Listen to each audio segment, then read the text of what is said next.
ഞാൻ ഈ വിട്ടടിച്ച് പോകുന്നത് ബാത്റൂമിലേക്കാണ്. ബാത്റൂമിൽ നിന്ന് ഇറങ്ങി വന്നിട്ട് ഞാൻ പോകാൻ ഉദ്ദേശിക്കുന്നത് ഒരു സിനിമയ്ക്കാണ്.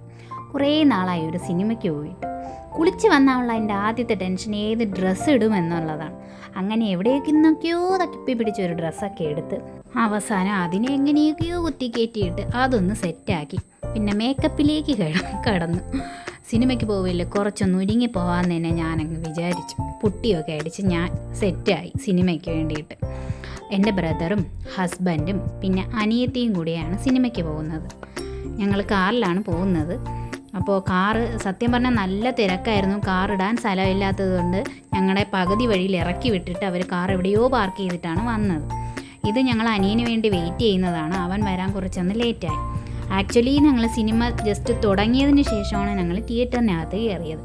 അതെ, ഇത് തന്നെയാണ് സിനിമ തുടരും. മോഹൻലാലിൻ്റെ തുടരും സിനിമ കാണാനാണ്. ഞങ്ങൾക്ക് ഫ്രണ്ടിലും ബാക്കിലുമായിട്ടാണ് സീറ്റ് കിട്ടിയത്. ഒരുവിധം നല്ല തിരക്കായിരുന്നു തിയേറ്ററിൽ. പിന്നീട് ഈ കാണിക്കുന്നത് സിനിമ കഴിഞ്ഞിട്ടുള്ള സീനാണ്. നല്ല തിരക്കായിരുന്നു. ഞങ്ങൾ എല്ലാവരും ഇറങ്ങിക്കഴിഞ്ഞ് ലാസ്റ്റ് പതിയെയാണ് ഇറങ്ങിയത്. അടിപൊളി സിനിമയായിരുന്നു. അതുകൊണ്ടായിരിക്കാം ഇത്രയും തിരക്ക് വന്നത്.